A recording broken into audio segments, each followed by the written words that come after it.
Siapakah Ya'juj Ma'juj? Ini sebetulnya menjadi misteri bagi kita. Walaupun di dalam Al-Quran dijelaskan tentang Ya'juj Ma'juj, namun tidak eksplisit. Ya'juj Ma'juj yang diceritakan di dalam Al-Quran itu ada dalam dua hal. Yang pertama, Ya'juj Ma'juj yang muncul di zaman Zulkarnain. Yang kedua, Ya'juj Ma'juj yang disebutkan Allah di dalam surat Al-Anbiya itu menyebar ke semua pelosok bumi dan bercampur baur dengan ras manusia yang ada. Artinya, dalam pembahasan ini Al-Quran menyajikan Ya'juj Ma'juj ini manusia biasa seperti kita. Dulu saya pernah berpikiran Ya'juj Ma'juj ini alien. Alien pun sebetulnya ada tiga macam. Ada alien yang berada di ruang angkasa, dalam arti dia hanya dari satu planet ke planet lain, yang disebut dengan ET. Ada juga alien yang bertebaran di permukaan bumi, Grace. Ada juga alien yang di bawah permukaan bumi, Extraterrestrial Biological Entities atau EBI. Nah, dari tiga jenis alien ini yang cenderung sama dengan perilaku Ya'juj dan Ma'juj adalah EBI, Extraterrestrial Biological Entities. Itu alien yang berada di bawah permukaan bumi, mereka berada di dalam, dan dia cenderung sangat sensitif dengan sinar matahari. Tapi perilakunya kanibal. Namun keterangan ini ternyata belum terbukti secara empiris, dalam arti secara nyata, karena banyak buku-buku fiksi yang justru bercerita tentang EBI. Nah, siapakah sebetulnya Ya'juj Ma'juj, Bapak Ibu rahmati Allah? Di dalam Al-Quran cerita Ya'juj Ma'juj ini terkait dengan Zulkarnain, yang dikisahkan bahwa Ya'juj Ma'juj ini berada di masa Zulkarnain hidup. Kedua nama ini ditemukan pada budaya bahasa Cina. Jadi Ya'juj Ma'juj bukan bahasa Arab, tetapi dia bahasa Cina. Ini ditemukan dari budaya bangsa Cina, terutama yang berada di kawasan Zhengzhou, khususnya Henan. Henan itu artinya sungai selatan, di mana terdapatnya dinding raksasa atau tembok Cina yang disinyalir oleh salah satu ulama ternama dari Saudi Arabia, Syekh Profesor Dr. Hamdi bin Hamzah Abu Ziyad, menyatakan bahwa itu berada di Cina, dan tembok Cina itu merupakan tembok yang dibangun oleh Zulkarnain. Asumsinya adalah karena tembok ini berada di wilayah yang disebutkan terdapatnya Ya'juj Ma'juj yang dikurung oleh Zulkarnain. Konstruksi dari dinding atau tembok Cina ini sama dengan konstruksi piramida di zaman Nabi Musa AS. Apalagi memang Zulkarnain hidup di zaman Nabi Musa AS. Siapakah Ya'juj Ma'juj ini dan apakah arti Ya'juj Ma'juj? Kedua nama ini ditemukan pada budaya dan bahasa Cina. Ya artinya Asia, Jou benua atau bangsa. Jadi Jou itu diambil ke dalam bahasa Arab. Bahasa Arab tidak pernah menempatkan satu nama di mana ada huruf waw sukun di akhirnya, maka selalu ditambah dengan huruf mati, maksudnya huruf yang bisa berharokat tapi disukunkan. Maka ditambahlah dengan huruf jim. Maka kata Ya'juj berubah ketika diambil oleh bahasa Arab menjadi Ya'juj, yang mana kalau kita lihat, kita uraikan, Ya'juj ini terdiri dari dua kata, Ya dan Jo. Ya artinya Asia, Jo bangsa. Jadi Ya'juj adalah bangsa Asia. Kemudian yang kedua, ada kata Ma'juj. Ini juga sama terdiri dari dua kata, sehingga Ma'juj ini merupakan satu frase. Jadi Ma' adalah pasukan berkuda, Jo bangsa. Diambil ke dalam bahasa Arab menjadi Ma'juj, artinya bangsa yang berkuda. Nah, kalau digabungkan kata Ya'juj dan Ma'juj, kita menemukan arti bahwa mereka adalah bangsa yang berkuda yang berasal dari Asia. Itu definisi Ya'juj dan Ma'juj. Ya, definisi ini Bapak Ibu bisa temukan di dalam buku Ya'juj Ma'juj akan muncul dari Asia, karya Syekh Profesor Dr. Hamdi bin Hamzah Abu Ziyad, ya, dari Saudi Arabia.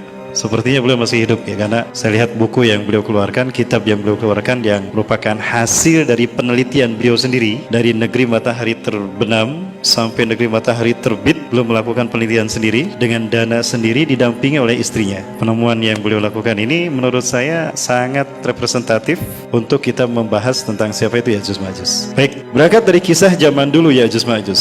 Siapakah Ya'juj Ma'juj ini, atau dari mana keturunan Ya'juj Ma'juj ini berasal? Di dalam kitab tersebut disebutkan bahwa bangsa Ya'juj Ma'juj adalah keturunan dari anak pertama Nabi Nuh alaihissalam. Di zaman Nabi Nuh terjadi banjir bah. Ya, kita tahu pada saat Nabi Nuh diutus, ternyata manusia melakukan penyembahan pertama kepada selain Allah, sehingga Nabi Nuh adalah Rasul yang pertama. Bapak Ibu yang dirahmati Allah, Nabi Adam bukan Rasul. Nabi Adam itu cuma Nabi, belum Rasul. Begitu pula Nabi Syith dan Nabi Idris. Mereka bukan Rasul, tapi Nabi. Kenapa saya katakan demikian? Karena di zaman Nabi Adam sampai Nabi Idris diutus dan diangkat, itu belum ada penyimpangan dari Tauhid. Manusia masih menyembah Allah. Adapun manusia menyembah selain Allah terjadi setelah Nabi Idris diangkat di zaman Nabi Nuh hidup. Ya, pada saat itu terjadi penyembahan kepada patung manusia manusia yang lahir pertama ke dunia, Nabi Adam alaihissalam. Ya, dan juga perlu saya tegaskan, Nabi Adam bukan manusia yang pertama. Manusia yang pertama adalah Nabi Muhammad SAW. Cuma ketika Allah ciptakan Nabi Muhammad SAW dalam bentuk cahaya yang disebut dengan Nur Muhammad, jauh sebelum langit dan bumi diciptakan. Adapun yang lahir secara fisik adalah Nabi Adam. Nah, saya tegaskan kembali Bapak Ibu, Nabi Nuh adalah Rasul yang pertama, karena di zamannya lah terjadi penyimpangan manusia dari tauhid. Manusia menyembah berhala atau patung yang dibuat oleh Bani Kabilah, dan itu adalah patung Nabi Adam sendiri.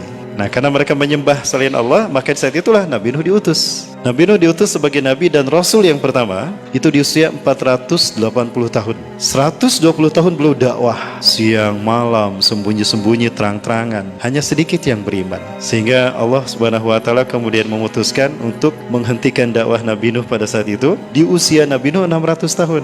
Nah, pada saat itu, terjadilah hukuman kepada kaum Nabi Nuh yang tidak beriman, yaitu banjir bah. Nah, banjir bah ini menghabiskan umat manusia yang ada di muka bumi, kecuali yang selamat bersama Nabi Nuh. Nah, diceritakan Nabi Nuh ini punya 4 anak laki-laki. Yang pertama bernama Yafis, yang kedua bernama Syam, yang ketiga bernama Ham, yang keempat bernama Kan'an. Dari 4 anaknya ini yang beriman cuma 3, Yafis, Ham, dan Syam dan Ham.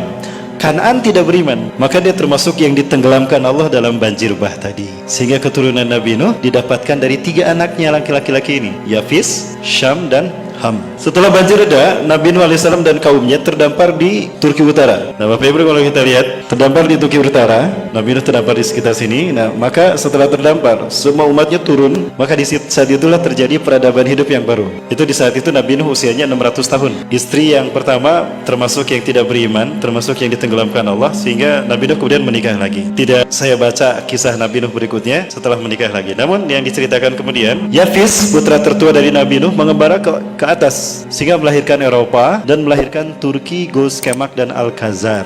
Nah, kalau kita lihat ada Turki di sini dan ada Khazar. Turki atau Turkistan itu dulunya satu rumpun dengan Cina, berada di wilayah ini. Nah, jadi ini kemungkinan berasal dari putranya Yafis. Nah, kemudian Syam dia turun ke sini, tinggallah di Syam. Ini adalah wilayah Syam yang melahirkan 4 negara dan melahirkan bangsa Arab. Ada Palestina, Jordan, Suriah, Libanon. Itu Syam, pecah menjadi 4. Dan juga melahirkan bangsa Arab. Itu dari keturunan yang kedua. Dan keturunan yang ketiga, Ham, dari anak yang ketiga itu melahirkan Mesir dan Afrika, Libya. Semuanya adalah lahir dari Ham. Nah, itu 3 putra Nabi Nuh alaihissalam. Kan'an tidak punya keturunan karena mati tenggelam dalam keadaan kafir. Nah, dari Yafis yang melahirkan bangsa ini, itu lahir anak yang bernama Maguth. Nah, Maguth inilah yang melahirkan keturunan.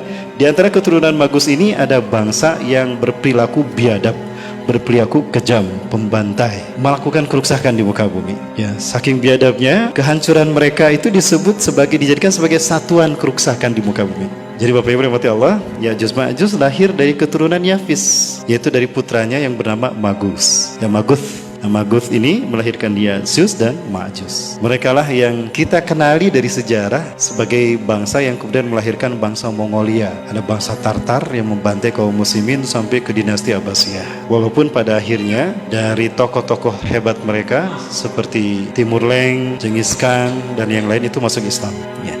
Itu Bapak Ibu rahmati Allah, dilihat dari asal muasal Ya'juj dan Ma'juj.